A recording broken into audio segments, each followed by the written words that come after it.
You've just finished cleaning the entire house. You're halfway through cleaning the kitchen.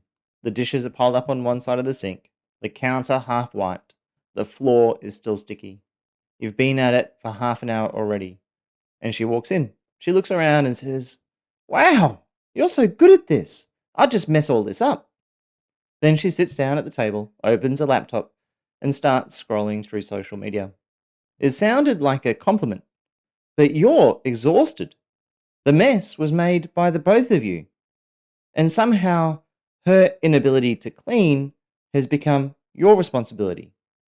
Or maybe you're folding laundry yet again while she's on the couch. You mention to her you could use some help, and she glances over and says, "I'm terrible at folding. You're way better at it anyway." It sounds almost considerate, like she's acknowledging your skill, but the skill is just doing the work, and her incompetence means you always will. This is weaponized incompetence, the deliberate use of helplessness, incompetence, or avoidance to transfer labor, responsibility, and mental load onto you while maintaining the appearance of being incapable, even appreciative, or simply, "I'm just not wired that way." Today, we'll explore what weaponized incompetence is, how it operates, why it's so difficult to recognize, especially for men, and the four distinct ways incompetence gets weaponized within an abusive relationship.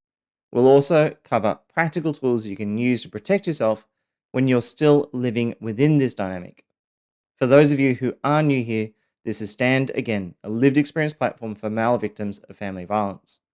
Abuse is not limited to one gender, but this channel focuses on the male perspective because it is so often dismissed or misunderstood. If this content helps you, please like, subscribe, and add the words "Stand Again" in the chat. Those two words might just help a victim of family violence find theirs. Let's start with the definition of weaponized incompetence. Weaponized incompetence is the strategic use of helplessness to avoid responsibility. The abuser positions themselves as less capable, less competent, or just not good at shared tasks, ensuring those tasks default to you. The incompetence is performed, not genuine. The goal is to transfer labor without appearing selfish or controlling. The tactic hides behind reasonableness. She frames it as honesty about her limitations, as complimenting your skills, as concerns about her doing it wrong.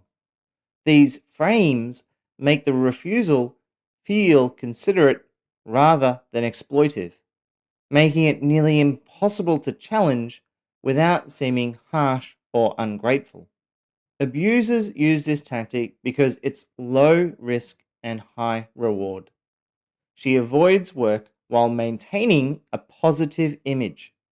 There's no visible cruelty, no overt demand, just a quiet, persistent reassignment of responsibility that makes you the default for everything. You plan, manage, execute, and clean up. She helps when she can, which is never enough. The psychological mechanism runs through obligation and exhausted acceptance. When someone tells you they're bad at something, your instinct is to step in. When they compliment your competence, it feels validating. After enough repetitions, you stop questioning it. The pattern becomes normalized. You're carrying everything, and it feels like that's just how things are. The damage compounds through a vicious cycle. You do everything so you're exhausted. Quality drops because you're stretched so thin. She notices and criticizes that you're not doing it right or you seem stressed. The workload stays the same, the criticism increases. You end up apologizing for being overwhelmed by a burden she created. For men, this tactic exploits a specific vulnerability: competence as identity. Male worth is culturally tied to capability. Your ability to fix, manage, provide, and solve. This is not just about being useful, it's about being valued at all. When she says, "You're so much better at this," it activates that identity. You're being recognized for your competence, which feels like being recognized as a man. The trap is that competence becomes the basis of your value in the relationship. You're not loved for who you are, you're needed for what you do. The moment you stop performing that role or ask her to share the load, you're not just asking for help, you're threatening the entire framework of your worth. Saying, "I can't do this anymore," feels like admitting you're failed at being the kind of man you're supposed to be. This creates a psychological bind.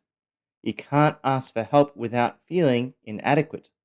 You can't stop doing the work without feeling like you're failing. And you can't complain about the imbalance without sounding ungrateful for the compliments she does give you. Those compliments become a cage.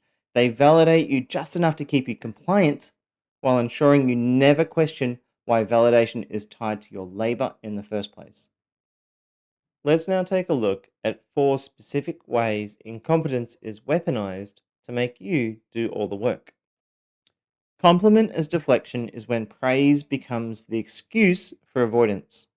She tells you, "You're just so much better" at a task to justify why she won't do it. On the surface, it sounds like admiration. Underneath, it's a strategic withdrawal from responsibility. The compliment is not about recognizing your skill, it's about assigning you the work. "You're so good at cleaning, you're the organized one, you just have a knack for this." Each statement positions her absence as logical rather than lazy. If you're naturally better, why would she interfere? The flattery makes the refusal feel reasonable, even considerate. This works because it exploits the desire to be seen and valued. When someone acknowledges your competence, it feels good. You want to believe it's genuine. And when it's repeated often enough, you start to internalize it. You are better at this. You are the one who would handle it. The compliment rewrites the narrative from "she's avoiding work" to "I'm naturally suited for this role." The abuser uses this tactic because it avoids confrontation entirely. There's no argument about fairness, no negotiation about division of labor. The compliment closes the conversation before it starts. If you push back with, "But I need help," you're met with confusion or even hurt. "I was just saying you're good at it. Why are you so upset?" Now you're the problem for rejecting praise. The dynamic trains you to accept praise as payment for labor. She acknowledges what you do, and that acknowledgement is supposed to be enough. Except it's not, because appreciation without participation is just observation. And observation without action is exploitation. The compliments don't lighten your load, they justify why the load stays yours. Way 2 is selective competence. Selective competence is when she's perfectly capable in areas that benefit her, but suddenly incompetent when it comes to shared responsibilities. She manages complex projects at work, coordinates social events with precision, navigates technology for her hobbies, but can't figure out the washing machine. She remembers every detail of her schedule, but forgets to pick up the kids. She's sharp, organized, and functional in every domain except the ones that require her to contribute. The pattern reveals that incompetence is strategic. Capability is not absent, it's allocated. She directs her competence towards what serves her interests and withholds it from what serves the household. The claim that she just can't do certain tasks collapses under the weight of evidence that she can do far more complex things when it matters to her. This tactic works because it's hard to call out without sounding accusatory. Pointing out the inconsistency feels like an attack. "So you're saying I'm lying about not knowing how to use a dishwasher?"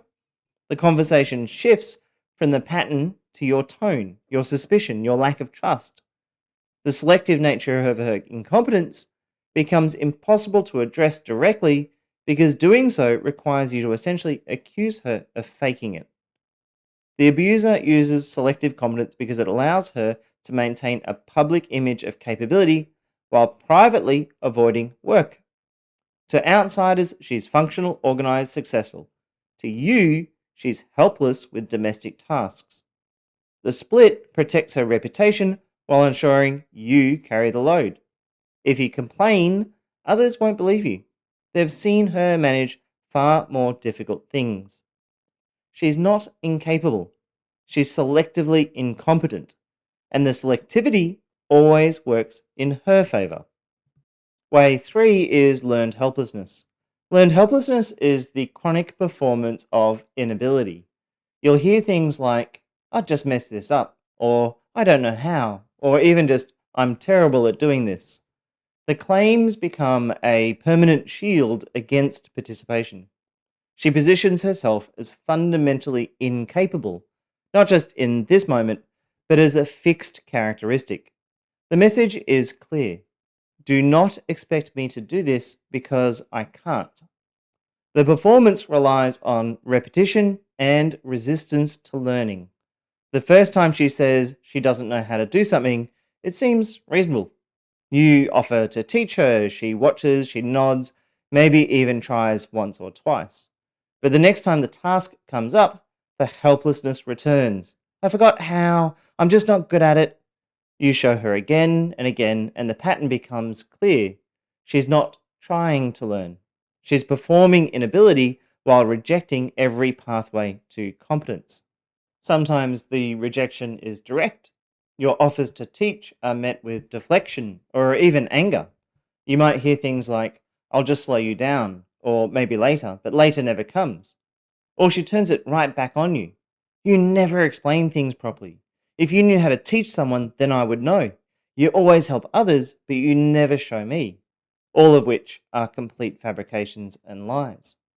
You've shown her multiple times. You've been patient. You've broken it down step by step. But the accusation lands anyway. Now, you're the problem for not teaching her well enough when the real issue is she never intended to learn. This works because it exploits your instinct to step in when somebody struggles. If she genuinely can't do something, helping feels like the right thing to do. The manipulation is that she's not struggling, she's performing to struggle. The helplessness is a choice framed as a limitation. And once you accept that framing, you become responsible for compensating for her self declared deficiency. The abuser uses learned helplessness because it establishes a permanent power dynamic. She's the one who needs help, you're the one who provides it. This dynamic doesn't require ongoing negotiation or even justification. It's simply the way things are. Her inability becomes a fixed feature of the relationship, and your compensation for it becomes your expected role. The cruelty is in the permanence. She's not trying to improve. She's rejecting every opportunity to learn. Any request that she develop basic competence is reframed as unrealistic expectations or even emotional pressure. You're asking for shared responsibility, and she's reframing it as an attack on her character. Way 4 is a little bit more subtle. It's performative helplessness. Performative helplessness is when incompetence appears and disappears based on who's watching. When it's just the two of you, she can't load the dishwasher, can't manage the kids' schedules, can't figure out basic household tasks. But when her mother visits, she suddenly runs the kitchen flawlessly. When friends come over, she's the capable host coordinating everything. At school events, with other parents watching, she knows exactly how to handle the children. The incompetence vanishes the moment there's an audience. This is a smoking gun. It proves the helplessness was never real. It was performed for you. She has the capability. She simply withholds it when no one else is watching. The audience dependent competence reveals that the issue was never ability, it was willingness. And her willingness is reserved for situations where performing competence benefits her image. The tactic works because it's nearly impossible to call out without sounding paranoid. You might say things like, "She can do it when her friends are here, but not when it's just us." It sounds kind of petty, even accusatory, like you're keeping score or even imagining things. But you're not imagining it, you're noticing a clear pattern. The competence exists, it's just not available to you. The abuser uses performative helplessness because it protects her reputation while exploiting you. To everyone else, she's capable, organized, and functional. To you, she's helpless. If you complain about carrying the full load, others won't quite believe you. They've seen her manage things perfectly well. The performance creates a credibility gap where her public competence becomes evidenced against your private experience. You're left carrying everything while being told by everyone else that she's perfectly capable. Because she is, just not when it matters to you. Let's now touch on a couple of tools that you can use when you're faced with weaponized incompetence. These tools are designed for use while you're still in the dynamic. They won't fix the relationship, they won't fix incompetence, but they can help you protect your energy and perhaps create a little bit of clarity. The first is to ask clarifying questions. When she says she can't do something or she'll just mess it up, ask, what specifically makes you think you'd mess it up? Or what parts are you unsure about? This forces her to admit capability or expose the manipulation. Most people claiming genuine inability can point to a specific concern. Strategic helplessness can't. Second is the Skillshare offer, which is, let me show you how to do it, then you try. This calls the bluff directly. If she's genuinely willing to learn, she'll engage. If she's performing incompetence, she'll find reasons why now isn't a good time. Or she'll go through the motions once and revert immediately. The pattern of avoidance becomes undeniable. And this all leads to 3, which is document the imbalance. Track who does what for 1 week. Write it down. The visual evidence breaks the fog. When you see it laid out, who did 16 tasks, who did 2, it's harder to gaslight yourself into believing things are balanced. This isn't about keeping score to weaponize later. It's about creating clarity for yourself when the manipulation makes you doubt your own perception. When it comes to weaponized incompetence, you're not imagining the imbalance. You're not being unreasonable for noticing it. And you're not failing as a partner by wanting shared responsibility instead of constant praise for doing everything alone. Weaponized incompetence works by making you doubt whether you have the right to ask for help. It positions your exhaustion as a personal failing and her avoidance as a personality trait you need to accept. But carrying everything while being told you're good at it isn't partnership. It's exploitation dressed as admiration. Recognizing the tactic is the first step. Naming it even just to yourself breaks its spell. You're not the problem for being tired. You're responding to a pattern designed to transfer the entire load onto you while making you feel grateful for the recognition. You deserve a relationship where competence is shared, not just acknowledged, where effort is mutual, not optional, and where your value is not measured by how much you're willing to carry alone. This is Stand Again, lived experience platform for male survivors of family violence. Please like, comment, and subscribe. Your voice might just help another man find his. If you're looking for one-on-one support, you can book coaching with a member of the Stand Again team. Simply visit standagain.com.au, where you will also find grounded information on surviving and recovering from family violence as a man. As always, remember that no matter how many times you've been knocked down, you can stand again.